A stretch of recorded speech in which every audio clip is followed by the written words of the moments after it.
panagbisita ti grupo ni DOH Regional Director Dr. Amelita Pangilinan iti probinsyang Abra na igiddan ti panakayuswat ti Integrated Health Services iti ili ti Lapas. Karaman kadagiti serbisyo ti medical check-ups, health education and wellness activity, oral health services para kadagiti learners, HIV counseling and testing, kenda dumapay. Ti 61 titaw en na aninanay, kada adamarik na nga madi, ti Rural Health Unit iti ili ti kamang na. Kita no ada diabetic at talaga kunada kanya ma'am ada diabetic mo kunada ma'am.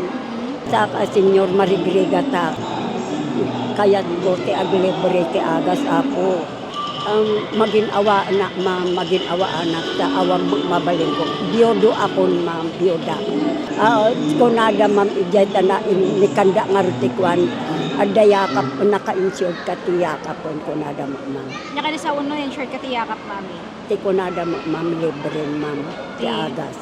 Iti sidong ti administrasyon ni Mayor Nina Bernos, may sa ti healthcare services, kadagiti prioridad na. Kagiddan ti selebrasyon ti Renal Month, may sapay adjayat aktibidad, ti Red Cup, wenno ti Renal Disease Control Program para kadagiti learners.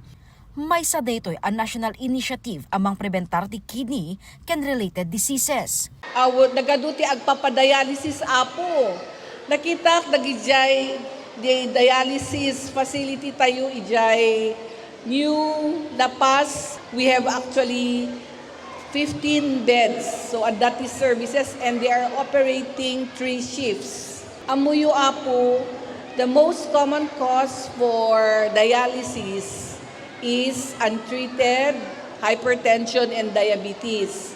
So nga, ada dito red cup tayo, tapno makita tayo, kadagitoy pupils, no nangato ti sugar, no nangato ti other indicators doon sa rapid test. Gagem ta aktibidad ama iya sidek dagiti health services ti tunggal sitio wenno barangay.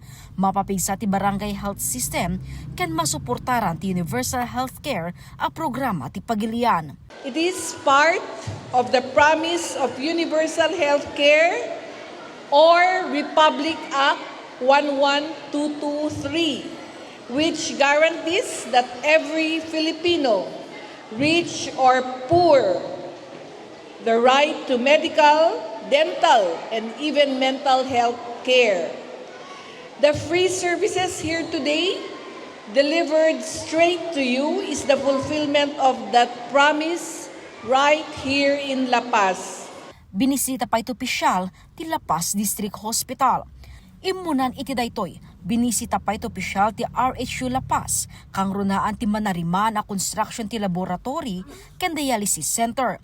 Naiyawat ti 500,000 pesos check iti RHU ken ranta a maiserbi amang pataod kadagiti medical laboratory equipment.